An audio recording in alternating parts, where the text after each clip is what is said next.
Let's Mic Global News. नमस्कार, Let's Mic Global News में आपका स्वागत है। मैं हूं राखी जैन। इसराइल ने ईरान की रेवोल्यूशनरी गार्ड की नौसेना चीफ अलीरेजा तंगसीरी को मारने का दावा किया है।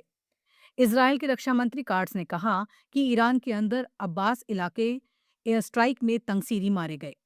इजरायली अधिकारियों के मुताबिक तंगसीरी वही कमांडर थे जिन्होंने स्ट्रेट ऑफ हॉर्मुज को बंद करने की प्लानिंग की थी। तंगसीरी हाल के दिनों में काफी एक्टिव नजर आ रहे थे। उन्हें हॉर्मुज स्ट्रेट में जहाजों की आवाजाही लगभग रोक देने की रणनीति के पीछे अहम चेहरा माना जाता था। हालांकि ईरान ने अभी तक तंगसीरी के मौत की पुष्टि नहीं की है। अमेरिकी राष्ट्रपति डोनाल्ड ट्रंप ने ईरान के तेल और ऊर्जा ठिकानों पर हमला न करने के लिए 5 दिन का समय दिया था, जो शुक्रवार को खत्म हो रहा है। इसी बीच खबरें हैं कि अमेरिका ईरान के खार्ग द्वीप पर जमीनी हमला कर सकता है। इसके जवाब में ईरान ने बाब अल मंदेब स्ट्रेट को बंद करने की चेतावनी दी है। बाब अल मंदेब रेड सी का एंट्री पॉइंट है। ये रेड सी को अरब सागर से जोड़ता है। स्वेज नहर तक जाने वाले जहाज इसी रास्ते से गुजरते हैं। दुनिया के करीब 12% तेल की सप्लाई यहीं से गुजरती है। ये दुनिया का चौथा सबसे बड़ा शिपिंग रूट है। बाब अल मंदेब अफ्रीकी देश जिबूती में मौजूद अमेरिकी मिलिट्री बेस इस स्ट्रेट से सिर्फ 30 किलोमीटर दूर है। अगर बाब अल मंदेब में भी रुकावट आती है तो मिडिल ईस्ट में चल रहा संघर्ष और बढ़ सकता है। ईरानी मीडिया के मुताबिक देश की संसद हॉर्मुज स्ट्रेट से गुजरने वाले जहाजों पर टोल टैक्स लगाने के प्रस्ताव पर विचार कर रही है। अगर ये लागू होता है तो ईरान इस अहम समुद्री रास्ते से सुरक्षित गुजरने के लिए जहाजों से शुल्क वसूल सकता है। संसद की कंस्ट्रक्शन कमेटी के प्रमुख ने बताया कि इस संबंध में एक ड्राफ्ट तैयार किया गया है, लेकिन इसे अभी औपचारिक रूप से बिल के रूप में पेश नहीं किया गया है। उनका कहना है कि इस प्रस्ताव का मकसद जहाजों को सुरक्षा प्रदान करना है। अफगानिस्तान और पाकिस्तान की सीमा पर फिर से लड़ाई शुरू हो गई। अफगान तालिबान अधिकारियों के मुताबिक इस हमले में 2 आम नागरिकों की मौत हो गई और 8 घायल हो गए। वहीं पाकिस्तान का भी एक नागरिक मारा गया।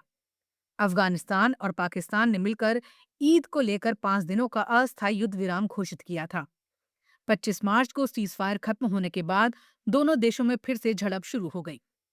न्यूज एजेंसी एपी के मुताबिक एक अफगान अधिकारी ने बताया कि युद्ध विराम खत्म होते ही पाकिस्तानी सेना ने नरई और सरकानो इलाकों में दर्जनों तोप के गोले दागे। अमेरिका के कार्बन उत्सर्जन के कारण 1990 के बाद से दुनिया को करीब 10 ट्रिलियन डॉलर का आर्थिक नुकसान हुआ है। इस नुकसान का सबसे बड़ा बोझ गरीब और विकासशील देशों पर पड़ा है। नेचर जर्नल में प्रकाशित इस रिसर्च के मुताबिक ग्लोबल वार्मिंग से जुड़े आर्थिक असर में अमेरिका सबसे बड़ा भागीदार रहा है। स्टडी के अनुसार जलवायु परिवर्तन का असर खास तौर पर उन देशों पर ज्यादा पड़ा है जो पहले से अधिक आर्थिक रूप से कमजोर हैं। भारत को करीब 500 अरब डॉलर का नुकसान हुआ है, जबकि ब्राजील को करीब 330 अरब डॉलर का नुकसान झेलना पड़ा।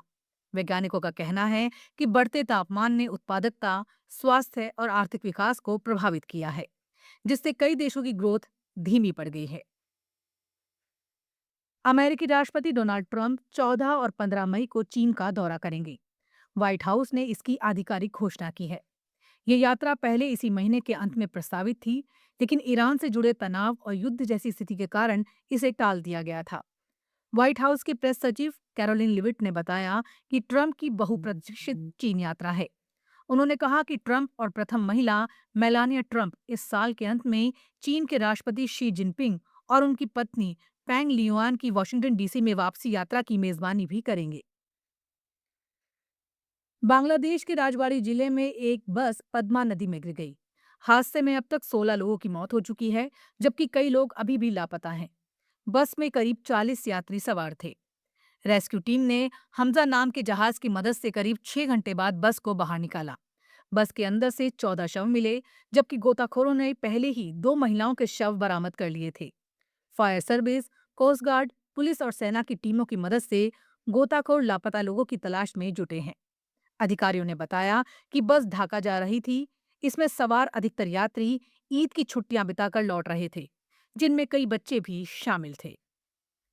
ग्लोबल न्यूज में फिलहाल इतना ही। देखते रहिए, सुनते रहिए। Let's Mic. नमस्कार।